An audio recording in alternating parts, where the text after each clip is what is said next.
Important video की शुरुआत करते हैं। अभी मार्केट क्लोज हो चुका है और सेंसेक्स जो है वो -0.0% के मंदी के साथ क्लोज हुआ है। जो निफ्टी 50 है वो -0.8% की इससे क्लोज हुआ है और -0.77% से निफ्टी बैंक जो है वो क्लोज हो चुका है। अगर एडवांस और डिक्लाइन की बात करेंगे तो यहाँ पर आप देख सकते हो जो 1195 शेयर्स थे निफ्टी के एनएसई में वो एडवांस थे और 1161 शेयर्स थे जो डिक्लाइन में थे। मतलब एक नॉर्मल यहाँ पे समझ में आता है कि मार्केट ना ऊपर गया आज ना नीचे गया। नीचे चलते हैं तो यहाँ पर आप देखेंगे जो टॉप गेनर्स थे इसमें आते हैं गोदरेज प्रॉपर्टीज, मदरसन सुमी, लार्सन एंड टुब्रो, दीपक नाइट्राइट। ये इन्होंने आज 2% और 2.5% और 3 या 4% की तेजी दिखाई है।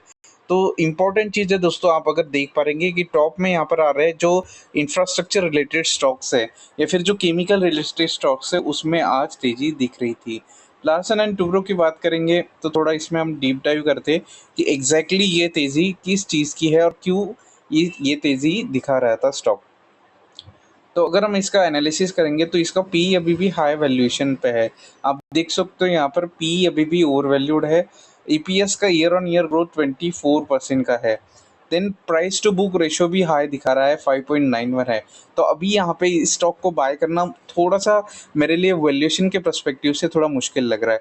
अगर हम बात करेंगे नीचे, अगर इसका फोरकास्ट देखेंगे तो अगर इसका जो हाई लग सकता है वो सकता है 4,396 तक। मतलब ये स्टॉक जा सकता है 4396 के भाव पे और ये गिर सकता है 2781 तक।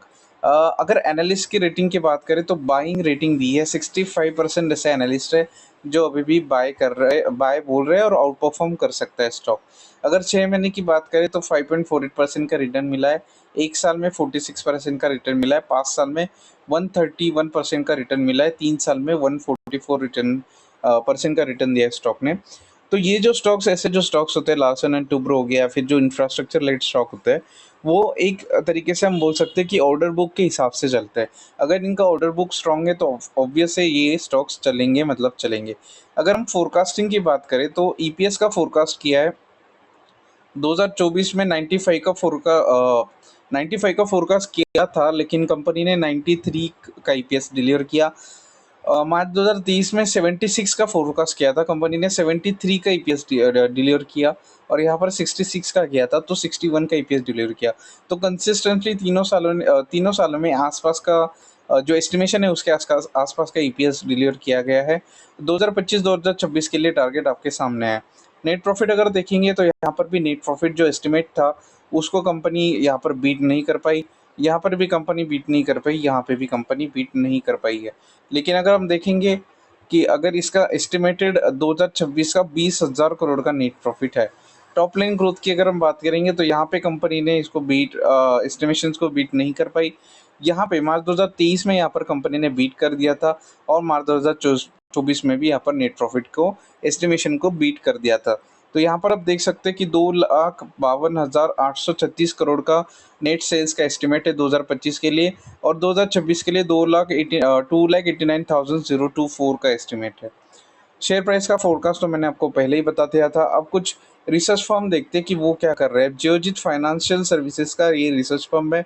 इन्होंने 15 मई 2024 में बताया था, बाइंग रेटिंग दी थी, टारगेट प्राइस रखा था 3,806। तो अगर आप देखेंगे ये जो पीडीएफ है जो इन्होंने बताया गया है, मैं तो आपको दिखाता हूँ कि पीडीएफ में इन्होंने इस फाइल में बताया क्या क्या है चीज़ों को। तो इन्होंने बाय रेटिंग दी है, मार्केट कैप वगैरह आप देख सकते हैं। और ऐसा बाय क्यों करना है तो सबसे इम्पोर्टेंट चीज़ इन्होंने बताई है कि एल&टी एक इंजीनियरिंग और कंस्ट्रक्शन कंपनी है जो रोड बनाती है, बड़े बड़े ब्रिजेस भी बनाती है, फोरवेज भी बनाती है, हाईवेज भी बनाती है और बड़े बड़े बिल्डिंग्स और इंफ्रास्ट्रक्चर रिलेटेड भी इनके प्रोजेक्ट्स है।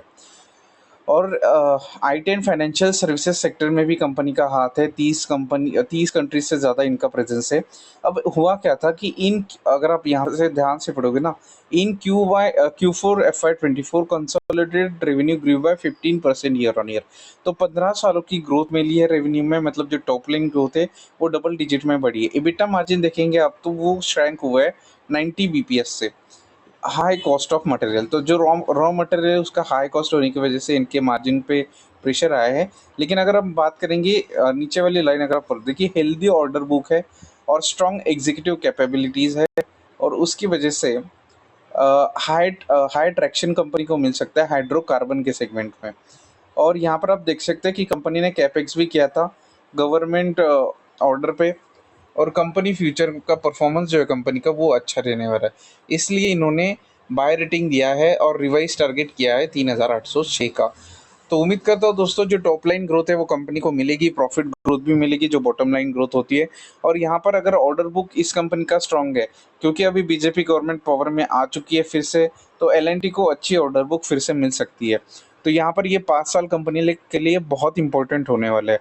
उम्मीद करता हूँ दोस्तों ये एनालिसिस आपको वीडियो पसंद आएगा। वीडियो को लाइक करिए, चैनल को सब्सक्राइब करिए। बाकी मिलते हैं दोस्तों अगली वीडियो में, तब तक के लिए जय हिंद। और हाँ, ये कोई बाइंग सेलिंग रिकमेंडेशन नहीं है, अपने फाइनेंशियल एडवाइजर को पूछ के डिसीजन दीजिए। वीडियो की एंड करते हैं।